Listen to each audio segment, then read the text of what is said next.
আসসালামু আলাইকুম। আশা করি সবাই ভালো আছেন এবং একই সাথে সুস্থ আছেন।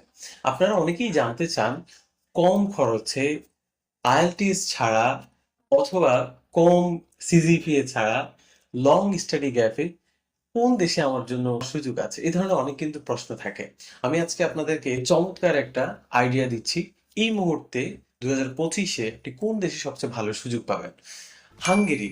হাঙ্গেরি হচ্ছে এই মুহূর্তে আপনার খুব সুন্দর একটা দেশ এবং আপনার পড়াশোনার জন্য যেখানে আপনার সকল সুযোগ সুবিধা মিলিয়ে চমৎকার একটা দেশ। সো সেখানে জেনে আসি আমরা কি সুবিধাটা থাকছে। ১ নাম্বার। ১ নাম্বারে কি থাকছে? হাঙ্গেরিতে থাকছে সেনজেনভুক্ত একটি দেশ হচ্ছে হাঙ্গেরি। হাঙ্গেরিতে আপনি সেনজেনের ভিতরে ২৮ টা দেশের ভিসা পেয়ে যাচ্ছেন মাত্র একটা দেশের ভিসাতে। এটা হচ্ছে সবচেয়ে বড় সুযোগ যেটা।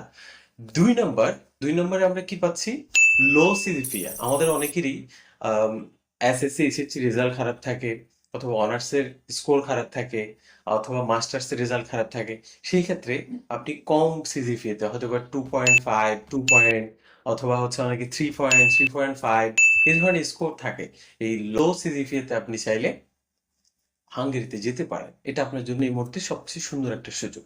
৩ নাম্বারে যেই সুযোগটা আমরা পাচ্ছি সেটা হচ্ছে লং স্টাডি গ্যাপ। আমরা অনেকেই পড়াশোনা থেকে বিভিন্ন কারণে বাহিরে থাকি। কেউ হয়তোবা দেখা গেছে যে আমরা আম অনার্সের পরে লং একটা স্টাডি গ্যাপে থাকি। অনেক সময় হচ্ছে মাস্টার্সের পরে থাকি। আমরা মেক্সিমাম হচ্ছে যে প্রবলেমটাতে আমরা পড়ি সেটা হচ্ছে এসএসসি এবং এইচএসসির পরে। সবচেয়ে বেশি প্রবলেমটা আমরা ফেস করি। সেই সময় আপনি কিন্তু লং স্টাডি গ্যাপটার জন্য হাঙ্গেরিটা এই মুহূর্তে সবচেয়ে সুন্দর একটা সুযোগ পাচ্ছেন। ৪ নাম্বার হচ্ছে IELTS ছাড়া অথবা IELTS দিয়ে আপনি যেতে পারেন। আপনি IELTS ছাড়াও এই দেশে এপ্লাই করতে পারেন অথবা আপনার যদি IELTS থাকে তাহলে আপনি খুব ভালো কিছু সুযোগ পাবেন। র‍্যাংকিং ইউনিভার্সিটি পাবেন। বুঝতেই পারছেন IELTS থাকলে আপনি ভালো মানের কিছু সুযোগ পাবেন। এখন সেই ক্ষেত্রে কেমন আপনার স্কোর লাগবে? মিনিমাম 5, 6, 6.5 অথবা 5.5 এই ধরনের আপনি স্কোর হলেই আপনি যেতে পারছেন। ৫ নাম্বার হচ্ছে আপনার টিউশনি তুলনামূলকভাবে অন্য দেশ থেকে কম। সেক্ষেত্রে আপনি চমৎকার একটা সুযোগ পাচ্ছেন। আমরা অনেকেই টিউশন ফি বেশির কারণে আমরা দেশের বাহিরে যাওয়াটা খুব কঠিন মনে করি।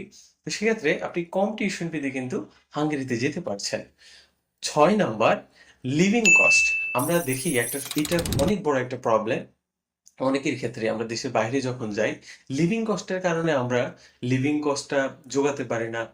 বেশি কস্ট হয়ে যায়। যেমন ধরেন কানাডা, অস্ট্রেলিয়া এটা সেটা অনেক দেশ আছে যেগুলোতে আমাদের অনেক বেশি লিভিং কস্ট পড়ে।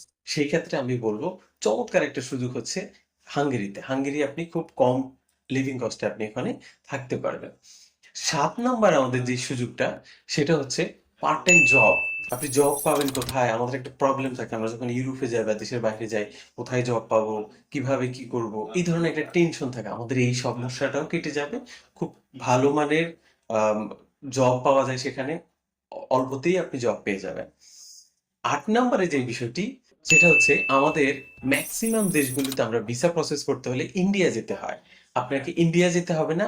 বাংলাদেশে বসেই আপনি হাঙ্গেরির ভিসাটা খুব সহজে করতে পারবেন। ৯ নম্বরে যে বিষয়টা আমাদের সুযোগ আছে, ৯ নম্বরের সবচেয়ে বড় যে সুযোগটি সেটা হচ্ছে স্কলারশিপ।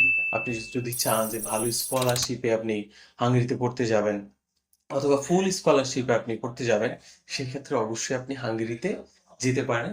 সেখানে আপনি ব্যাপক সুযোগ পাচ্ছেন এবং IELTS যদি সাথে থাকে তাহলে আরো চমৎকার হয়। সো আজকের ভিডিওটা এই পর্যন্তই। যেকোনো প্রশ্ন থাকবে আপনি কমেন্টে জানাবেন এবং আমাদের চ্যানেলটা সাবস্ক্রাইব করে রাখবেন। Thank you so much.